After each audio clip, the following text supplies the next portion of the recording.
So guys, अब David आ चुका है लंदन अपना कैरियर बनाने के लिए। तो अब लंदन में उसने एक लंदन फिल्म में रहना शुरू किया है और इस लंदन फिल्म के ऑनर कौन है? मिस्टर स्पैनलो। ठीक है, यानी कि अब वो स्पैनलो की फैमिली के साथ रहेगा। पहले जब लंदन आया था तब वो मिस्टर मिकोवर्स के यहाँ रहा था, क्योंकि वो उसके सौतेले पिता का फ्रेंड था, राइट। अब वो यहाँ पर इस लंदन फिल्म में कैरियर बनाने आया है और यहाँ के जो ऑनर है मिस्टर स्पैनलो, उन्हीं के यहाँ वो रहेगा। और मिस्टर स्पैनलो की एक डॉटर है डोरा। तो अब यहाँ रहते रहते डेविड को हो जाता है डोरा से प्यार। अब आप लोग सोच रहे होंगे कि इस डेविड को कितनी लड़कियों से प्यार होगा, एक जगह पे टिक नहीं सकता। तो बात ऐसी है कि पसंद तो हम काफी लोगों को करते हैं, लेकिन एक लड़का या एक लड़की ऐसी होती है जिसे देखकर आपके मन में आता है कि इससे मुझे शादी करनी चाहिए।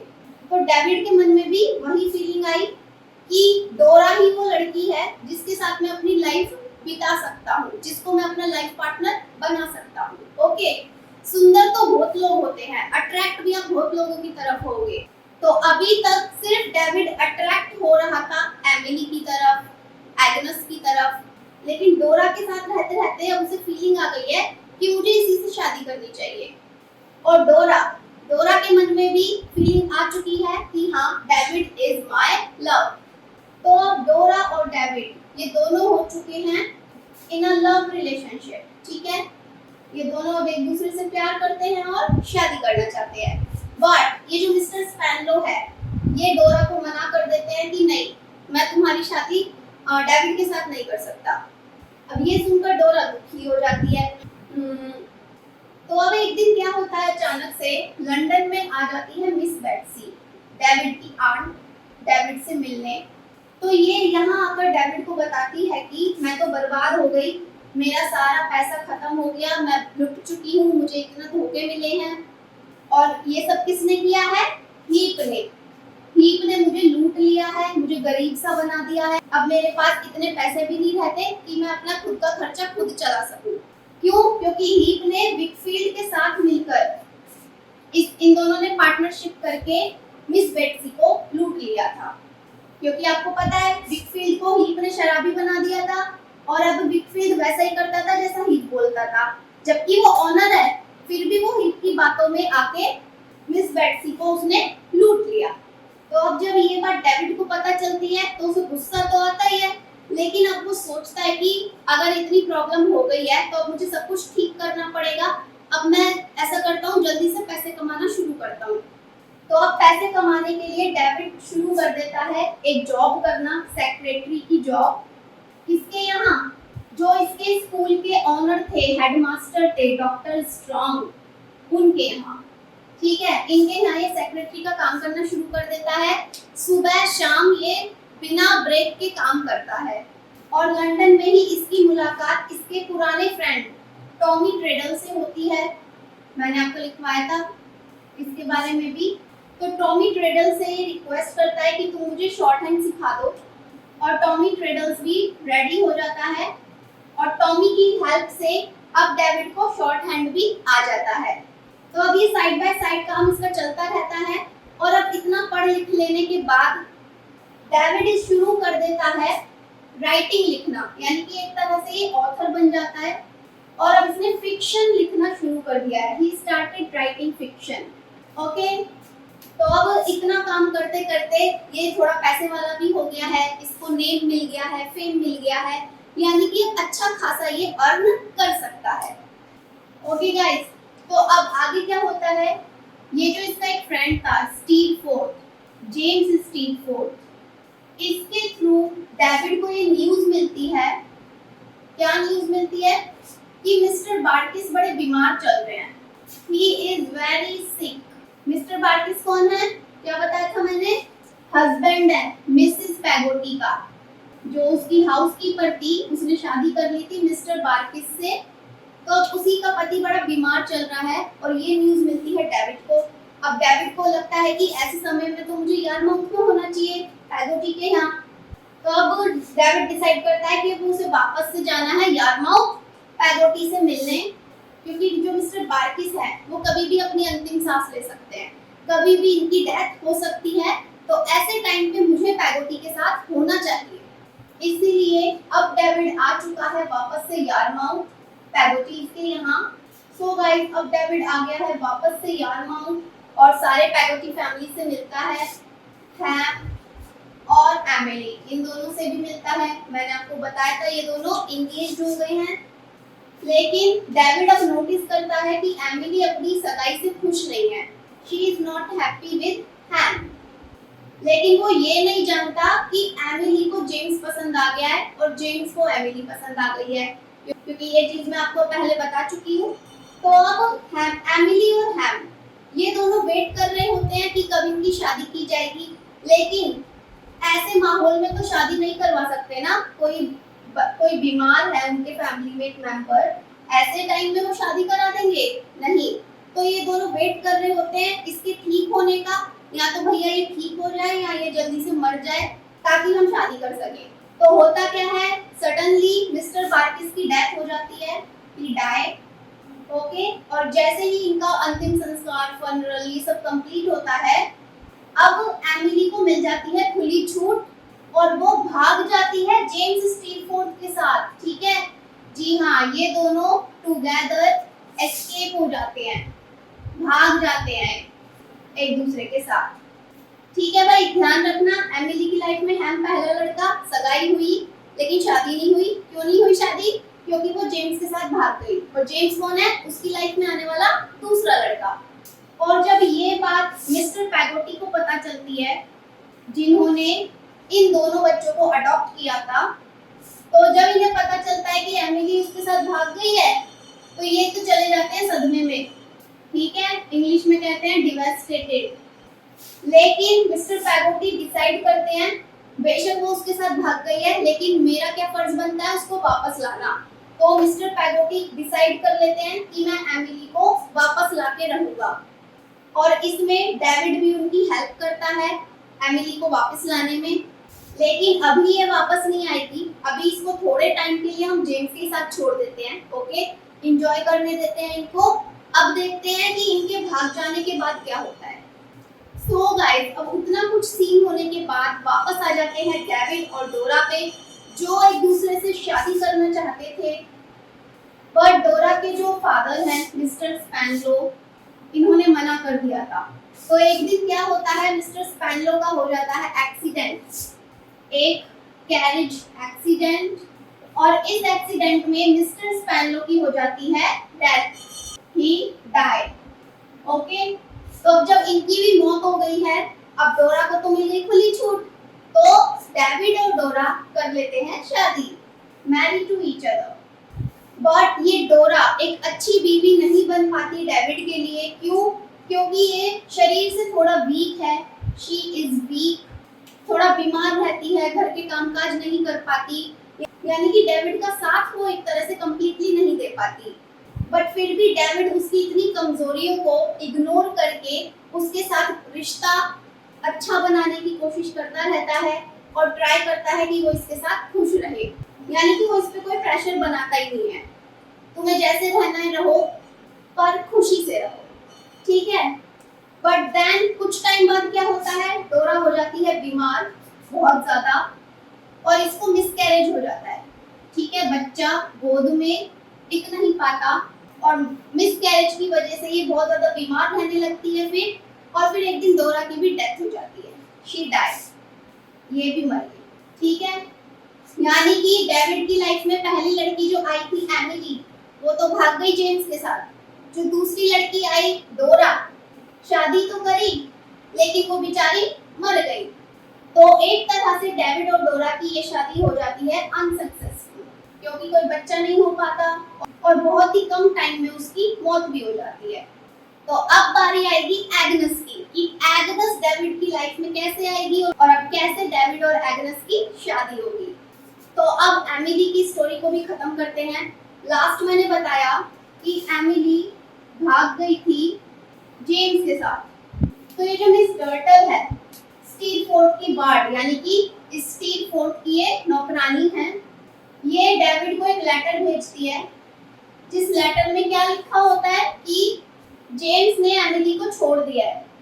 ओके, जेम्स लीव्स एमिली, और अब वो अकेली हो गई है। लेकिन दूसरी बात क्या लिखती है, जो लिटिमर है, लिटिमर ने प्रपोज किया एमिली को, और अब ये एमिली लिटिमर के साथ भाग गई। ठीक है, तो जेम्स के नौकर, ये भी जेम्स का नौकर है लिटिमर, ध्यान रखना, कैरेक्टर में लिखवा चुकी हूँ मैं। लिटिमर और मिस टर्टल ये दोनों नौकर हैं स्टीफोर्ड के। तो इसने तो इसको लेटर दिया, उस लेटर में ये न्यूज़ दी कि जेम्स के साथ वो आई थी यहाँ पे, लेकिन अब जेम्स ने उसे छोड़ दिया है। लेकिन हमारे ही घर का एक और नौकर है लिटिमर, जब उसने देखा कि एमिली अकेली हो गई है तो उसने उसे प्रपोज मार दिया, और अब एमिली भाग गई लिटिमर के साथ। Okay, clear. तो अब जब ये खबर फिर से मिस्टर पैगोटी को पता चलती है कि अच्छा अब वो एमिली लिटिमर के साथ भाग गई है, अब तो मुझे उसे वापस लाना ही होगा। तो डेविड और ये मिस्टर पैगोटी ये दोनों मिलकर मार्था को कांटेक्ट करते हैं। मार्था में कौन है, एमिली की चाइल्डहुड फ्रेंड, लिखवा चुकी हूँ मैं कैरेक्टर्स में। देखा तो जो मेन पॉइंट्स थे, जो सारा रिलेशन आपको बताएंगे स्टोरी ताकि आपको समझ आए, वो सब मैं पहले ही डिस्कस कर चुकी हूँ कैरेक्टर्स में, इसलिए सबसे पहले कैरेक्टर ही मैंने आपको बताए थे। एंड आई होप कि अब आप हर एक चीज को कनेक्ट करके पढ़ पा रहे होंगे। तो ये है चाइल्डहुड फ्रेंड ऑफ एमिली। ठीक है, डेविड और ये पैगोटी मार्था से हेल्प मांगते हैं कि तुम उसकी दोस्त हो, उसे समझाओ, पता करो कि वो कहाँ है और उसे वापस बुलाओ। तो मार्था वही करती है, इनकी हेल्प करती है, एमिली से कांटेक्ट करती है, उसे समझाती है, और फिर एमिली अपनी फ्रेंड की बात मान जाती है और वापस से घर आ जाती है मिस्टर पैगोटी के यहाँ। ओके, तो so with the help of Martha, David and Mr Peggotty able to call back Emily at home। तो अब एमिली की लाइफ से सारे लड़के जा चुके हैं। ठीक है, एक बार मैं फिर रिपीट कर देती हूँ। एमिली की लाइफ में पहले हैम आया था, इससे इसकी सगाई हुई, शादी नहीं हुई। फिर ये जेम्स के साथ भाग गई, स्टीफोर्ड के साथ, इसने इसको छोड़ दिया। फिर ये इसके नौकर के साथ भाग गई, लिटिमर। ओके, फिर मिस्टर पैगोटी ने रियलाइज किया मेरी बेटी भटक रही है इधर उधर, फिर उन्होंने मार्था की हेल्प लेके उसे वापस बुला लिया। ओके, एमिली का सीन क्लियर है। तो अब एमिली की कहानी खत्म होती है ऑस्ट्रेलिया पर। मिस्टर पैगोटी एमिली को लेकर ऑस्ट्रेलिया चले जाते हैं, और ऑस्ट्रेलिया में ये दोनों अपना एक नया जीवन जीते हैं, एक नई लाइफ की शुरुआत करते हैं। आप सोच रहे होंगे हैम का क्या हुआ, हैम को भी तो इन्होंने अडॉप्ट किया था, तो अब हैम के साथ क्या होता है वो भी मैं आपको बता देती हूँ। ओके, इनको अब ऑस्ट्रेलिया में ही रहने देते हैं, अब ये वहां से वापस नहीं आएंगे, अपनी लाइफ ये लोग वहां सेटल कर चुके हैं। तो हैम के साथ क्या होता है, हैम और ये स्टीफोर्ड, वही जेम्स स्टीफोर्ड, यारमाउथ में आ जाता है एक बहुत ही बड़ा तूफान। यारमाउथ में क्या आ जाता है, स्टॉर्म, तूफान। ठीक है, और ये दोनों होते हैं एक बोट के अंदर, they are in a boat, और उस तूफान में वो बोट बह जाती है और हैम और स्टीफोर्ड की डेथ हो जाती है। ठीक है, ये दोनों मर जाते हैं। ओके, तो स्टीफोर्ड भी मर गया, हैम भी मर गया, किसमें, तूफान में। ओके, इनकी कहानी खत्म, इनकी कहानी खत्म, डोरा की कहानी खत्म, क्योंकि अब हमारे नोवेल का चल रहा है एंड। तो अब एंडिंग में क्या क्या हो रहा है वो सब आपको नोट करना है। ठीक है, हाइलाइट्स लिखवा दूंगी मैं एंडिंग की, नोवेल में जो एंड हुआ है उसका हाईलाइट लिखवा दूंगी मैं, ताकि आप भूले ना। और अब जो यूरिया हीप था विलेन हमारा, मैंने आपको क्या बताया था, इसका खुलासा हो चुका है डेविड के आगे कि इसने कितना फ्रॉड किया है। तो डेविड इसको पहुंचा देता है जेल, कंप्लेंट कर देता है हीप की, और इसे हो जाती है जेल। किस जुर्म के अंदर वो उसे जेल कराता है कि इसने बैंक ऑफ इंग्लैंड, इस बैंक के साथ बड़ा फ्रॉड करा है, इस बैंक को इसने लूटा है, तो इस वजह से इस क्राइम के लिए वो उसे जेल करा देता है। तो हीप का भी स्टोरी खत्म, हीप भी गया। तो अब डेविड को फील होता है कि यहाँ पर तो अब कुछ बचा ही नहीं है, सब लोग अपने अपने रास्ते जा चुके हैं, कोई जेल पहुंच गया, कोई ऑस्ट्रेलिया पहुंच गया, कोई मर चुका है बिल्कुल, तो अब मैं यहाँ रह के क्या करूँगा। तो डेविड चला जाता है स्विट्जरलैंड, और स्विट्जरलैंड में रह के ये अपना वही राइटिंग फिक्शन लिखने का काम दोबारा स्टार्ट कर देता है। ठीक है, एक बोरिंग सी जिंदगी ये जीने लगता है, बोरिंग लाइफ। फिर इसे ख्याल आता है कि मेरे को तो एग्नेस भी मिली थी मेरी लाइफ में, एग्नेस का क्या हुआ, वो कैसी होगी, क्या कर रही होगी, मैं तो उसे पसंद भी करता था, क्या वो मुझे पसंद करती है या नहीं। फिर ऐसे मन मन में एग्नेस के बारे में सोच सोच कर डेविड का जो प्यार है वो एग्नेस के लिए बढ़ जाता है। अब उसे फील होता है कि एग्नेस ही वो मेरा सच्चा प्यार है, जिसके साथ मुझे बहुत पहले ही शादी कर लेनी चाहिए थी। फिर ये डेविड क्या करता है, स्विट्जरलैंड छोड़ के वापस आ जाता है एग्नेस के पास और एग्नेस को प्रपोज करता है। एग्नेस भी इसका प्रपोजल एक्सेप्ट कर लेती है और ये दोनों कर लेते हैं शादी, मैरिड। ठीक है, और एग्नेस के जो साथ इसकी शादी होती है वो सक्सेसफुल रहती है।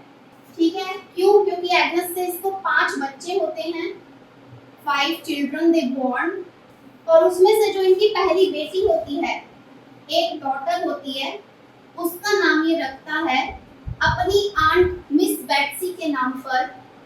क्या नाम रखता है अपनी बेटी का? बेट्सी ट्रूडवुड। ओके, तो इस तरह से फिर ये दोनों अपनी हैप्पीली मैरिड लाइफ को एंजॉय करते हैं और ये अपना कैरियर फिक्शन को लिखने में ग्रो करता है। तो ये था ending of this novel. I hope आपको एक एक पॉइंट एक एक सीन के साथ क्लियर हुआ है।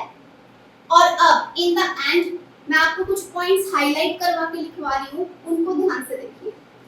सो ये एंडिंग के 5 पॉइंट्स हैं, इनको आप माइंड में रखिएगा कि एंड में क्या क्या हुआ था, क्योंकि सबके साथ अलग अलग सीन हुआ है, so it should be in your mind. First, David marry Agnes, David ने एग्नेस से शादी कर ली एंड में। सेकंड, हैम और स्टीव फोर्ड, ये दोनों मर गए थे एक तूफान में। यूरिया ही इन प्रिजन, इसे जेल हो गई थी, जेल किसने कराई? डेविड ने। फोर्थ, डोरा डाई, डेविड की पहली बीवी मर गई थी, क्यों? क्योंकि उसे मिसकैरेज हो गया था और फिर वो बीमार रहने लगी। Fifth, Mr Peggotty, Emily, Mrs Gomez and Micawbers, ये सारे के सारे लोग सेटल हो गए थे ऑस्ट्रेलिया में। ओके, एंड आई थिंक अभी फिर से कुछ बच्चे कंफ्यूज हो गए हैं कि मिसेस गोमेज कौन है। So I am telling you, starting में बता चुकी हूँ मैं, फिर रिपीट कर रही हूँ। मिसेस गोमेज विडो है, विधवा है, किसकी? मिस्टर पैगोटी के बड़े भाई की। Okay, clear? तो अभी नोवेल खत्म नहीं हुई है मेरी एक्सप्लेनेशन, कहीं जाइएगा मत। एक्सप्लेनेशन अच्छा लगा है तो पहले सब्सक्राइब कर लीजिए। और अब मैं आपको एक्सप्लेन करूंगी इसकी थीम्स, डेविड कॉपरफील्ड की मेन थीम्स क्या हैं, एग्जाम में आप आंसर कैसे अटेंड कर सकते हैं, किस टाइप से क्वेश्चन आता है और आप कैसे पहचानेंगे, स्टार्टिंग कैसे करनी है, एंडिंग कैसे करनी है, वो सारी चीजें अब मैं आपको बताऊंगी। So it's my request to you, subscribe my channel now, क्योंकि मेरे चैनल पे मैंने और भी नॉवेल्स को एक्सप्लेन किया है। प्लेलिस्ट आपको डिस्क्रिप्शन में मिलेगी लिंक, तो वहां से आप और भी एक्सप्लेनेशंस देख सकते हैं, इसलिए डिस्क्रिप्शन बॉक्स जरूर विजिट करना और कमेंट बॉक्स में मुझे बताना क्या एक तो एक्सप्लेनेशन कैसा लगा और आपने मुझे फेसबुक इंस्टा पे फॉलो किया है या नहीं, वो भी मुझे बताना। और नहीं किया है तो डिस्क्रिप्शन में सारा लिंक अवेलेबल है, एक बार आप विजिट तो करिए, सब मिल जाएगा। So guys, themes and answer writing दोनों साथ साथ बताते हुए चलूंगी मैं। First of all, David Copperfield से रिलेटेड कोई भी क्वेश्चन आता है, any question, you have to identify it कि वो क्वेश्चन में पूछ क्या रहा है, what is examiner trying to ask in the question to you। ठीक है, किस बात पे वो प्रेशर देके आपसे वो चीज पूछ रहा है, क्योंकि फ्रॉम स्टार्टिंग टू एंड तो आप स्टोरी नहीं लिख सकते अपने आंसर में। सेकंड, आपका जो आंसर है मैक्सिमम 4 to 5 पेजेस में रहना चाहिए। ओके, अगर 10 मार्क्स का है, 20 मार्क्स का है, 15 मार्क्स का है, मिनिमम आपका 4 से 5 पेज या 3 या 4 पेज तो रहना ही चाहिए। Okay, number 4 is average figure, 4 pages आपके रहने ही चाहिए एक आंसर में, करेक्ट। अब आंसर का जो फर्स्ट पैराग्राफ है, फर्स्ट पैरा, इसमें आप लिखेंगे about Charles Dickens. Charles Dickens के बारे में आप क्या लिखेंगे कि वो है कौन, राइटर है, ऑथर है, नोवेलिस्ट है। ठीक है, ये नोवेल उन्होंने कब पब्लिश करी? स्टार्टिंग के ही की पॉइंट्स में बताया था मैंने 1850 में, राइट। इसलिए की पॉइंट्स मैंने पहले ही लिखवा दिए थे। नोवेल की लोकेशन क्या है वो आप लिखेंगे, उन्होंने इस नोवेल को क्यों लिखा, क्या इंस्पायर होकर लिखा, ये चीज आप यहाँ बता सकते हैं। अगर आपको नहीं पता है, ज्यादा डीप स्टडी नहीं किया है, तो आप उसे क्विट भी कर सकते हैं। लेकिन इतना तो आपको लिखना ही है कि चार्ल्स डिकेंस कौन है, ये नोवेल उन्होंने कब लिखी, और ये नोवेल 64 चैप्टर्स में डिवाइडेड है, ये भी आपको बताना है। इस नोवेल में स्टोरी क्या है, मतलब एक लाइन में बता दो। This novel introduce the story of David itself from childhood to maturity. ठीक है, इतना बता दिया, यानी कि इस लाइन में समझ आ जाएगा कि इस नोवेल के अंदर है क्या। ओके, तो फर्स्ट पैराग्राफ 5-6 लाइन का रखिए आप, यहाँ 7-8 लाइन का रख लीजिए। फर्स्ट पैराग्राफ कंप्लीट होने के बाद सेकंड पैराग्राफ आएगा, यहाँ आप एक्सप्लेन करेंगे अपनी थीम। कौन सी थीम? इन चारों में से कोई भी एक थीम एक्सप्लेन कर देना, बट आइडेंटिफाई करना कि कौन सी थीम है जो क्वेश्चन से मैच हो रही है। ठीक है, वो तो मैं आपको बताने नहीं आऊंगी ना कि कौन से क्वेश्चन से कौन सी थीम मैच हो रही है।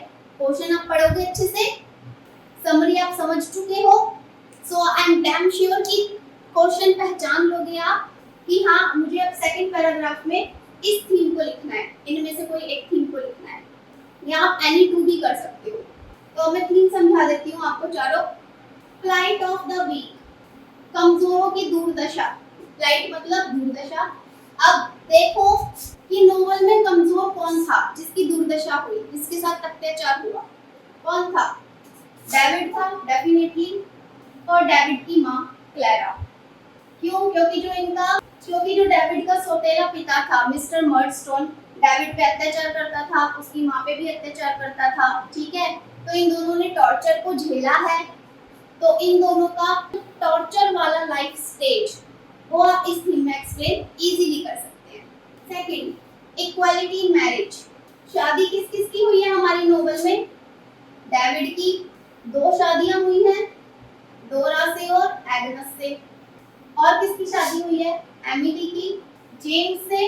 ठीक है, और किसकी शादी हुई है? मिस पैगोटी की, मिस्टर बार्किस से।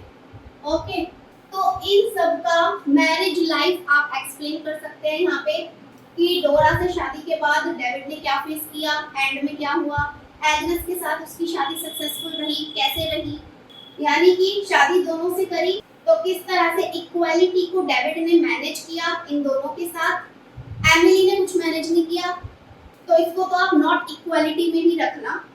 मिस पैगोटी एंड मिस बार्किस, इनकी शादी भी अनसक्सेसफुल रही। क्यों? क्योंकि मिस्टर बार्किस हो गए थे बीमार और इनकी हो गई थी डेथ। ठीक है, तो इतने सारे कपल्स को आप इस थीम में एक्सप्लेन कर सकते हैं। थर्ड है वेल्थ एंड सोशल क्लास। इस थीम में आप अमीर कौन था नोवेल में?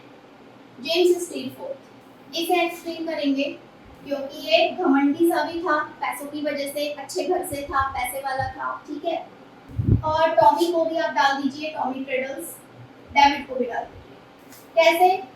अमीर तो सिर्फ जेम्स ही था, तो इसमें आप इस बात को एक्सप्लेन करेंगे कि जब ये तीनों स्कूल में पढ़ते थे एक साथ, तो जेम्स के साथ उसके टीचर्स अलग बिहेव करते थे और टॉमी और डेविड के साथ टीचर्स अलग बिहेव करते थे बिकॉज ऑफ वेल्थ।